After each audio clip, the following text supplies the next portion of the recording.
Bienvenida, Leslie. Muy buenas tardes. ¿De qué nos platicas hoy? Hola Carlos, pues muy buenas tardes a ti y a todo tu auditorio. Y justo vamos a platicar sobre los órganos autónomos constitucionales que han sido noticia en los últimos días, principalmente porque, bueno, ya es una realidad su eliminación.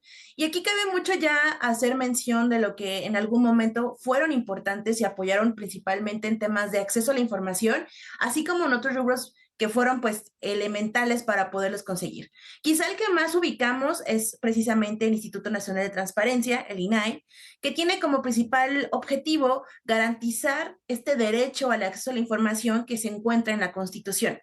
Dentro de tantas cosas que se dijeron sobre los organismos autónomos constitucionales, eran que pues eran caros, que no servían, entre otras cosas. Aquí me gustaría contar al auditorio que estos organismos autónomos constitucionales surgieron a partir de sacar del gobierno central funciones relativas a diferentes actividades, como por ejemplo acceso a la información, telecomunicaciones, energía, medición de la pobreza, entre otras actividades que por diferentes razones el gobierno central no podía llevar a cabo o en su caso era un conflicto de intereses que lo llevaran a cabo. Por tanto, estos órganos autónomos constitucionales, como su nombre lo dicen, eran autónomos del gobierno tanto federal como ejecutivo y además de esto de los demás poderes de la Unión. Por tanto, estos se encontraban originados en la Constitución y regulaban o realizaban diferentes actividades. Yo me voy a centrar a contarles un poquito sobre el INAI porque la verdad es una gran pérdida, no solamente pues para la academia o para la sociedad civil, sino también para el ejercicio del medio periodístico, pero también para cualquier otra persona. Lo que hacía el INAI no solamente era tratar de consagrar o juntar todas las autoridades en una sola plataforma para que tú pudieras preguntar cualquier cosa, y de verdad cuando digo cualquier cosa es cualquier cosa, sino que también tenía otras actividades como por ejemplo, si la autoridad no te daba la información y te la negaba y tú recurrías esta negativa de información y a su vez se confirmaba esa negativa de información y tenías que recurrir hacia otro tipo de actividad legal como por ejemplo el juicio de amparo, el INAI iba como tercero interesado. ¿Esto qué significa? Que el INAI iba contigo al procedimiento judicial y además de esto también presentaba argumentos para que la autoridad pudiera darle información.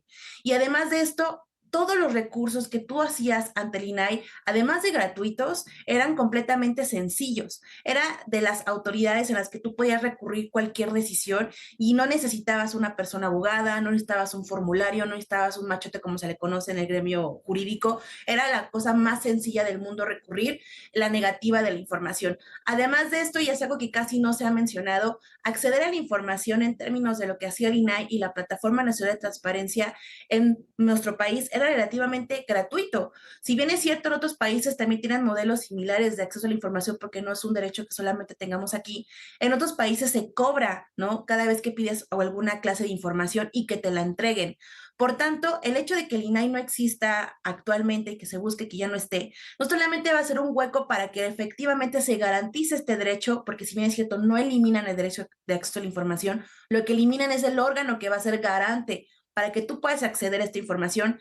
También cabemos en una pues clase de peligro para que la información que realmente estamos buscando no pueda llegar pues a nuestras manos. Desafortunadamente hemos sido testigos de los últimos 6 años en el sexenio anterior que cierta información sensible, como por ejemplo el Tren Maya, la construcción del aeropuerto o actividades relativas del ejército, por ejemplo, no eran información que fácilmente te daba el Estado, sino que en su gran mayoría la reservaban y sí o sí teníamos que recurrir ante el INAI para buscar que esa información se pudiera entregar. O en su caso, las estadísticas de cierto tipo de delitos como homicidio, feminicidio o cualquier otro, ¿no? La información la estaban dando demasiada censurada o clasificada y era gracias al INAI que se podía obtener alguna clase de información a partir de lo que preguntáramos. Por tanto, va a ser bastante lamentable no contar con el INAI y vamos a ver ahora cómo va a ser con la Secretaría de Anticorrupción, que se va a tener que garantizar este derecho y no tener que enfrentarnos ahora pues a estos procesos judiciales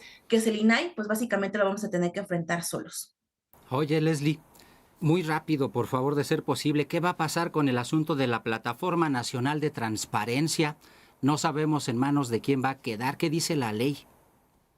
Eso también es un gran misterio, principalmente porque ahora que el INAI no va a estar, la Ujú. plataforma, recordemos que la regulaba o la tenía en control el INAI, pero que se consumía o se toda la información que se tenía ahí era por las diferentes entidades federativas. Entonces, Ujú. era un acumulado de información que cada entidad daba.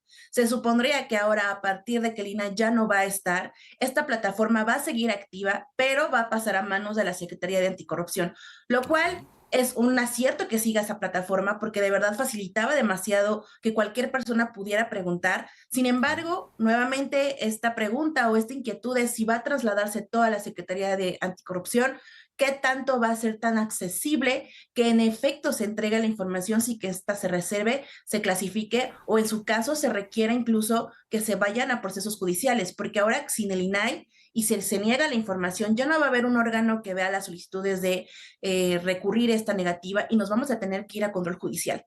Y pues con todo lo que está pasando con la reforma judicial, va a ser prácticamente un entramado de no acceder a alguna información. Muy bien. Leslie Jiménez, como siempre, imperdible la participación también del día de hoy, como todos. Hoy estamos en lunes precisamente, hicimos unos ajustes. Muchas gracias Leslie Jiménez, como siempre, por formar parte de este espacio en Justicia con todas sus letras. Leslie Jiménez, coordinadora de proyectos de Impunidad Cero. Mil gracias Leslie y hasta la próxima. Hasta luego. Gracias. Gracias.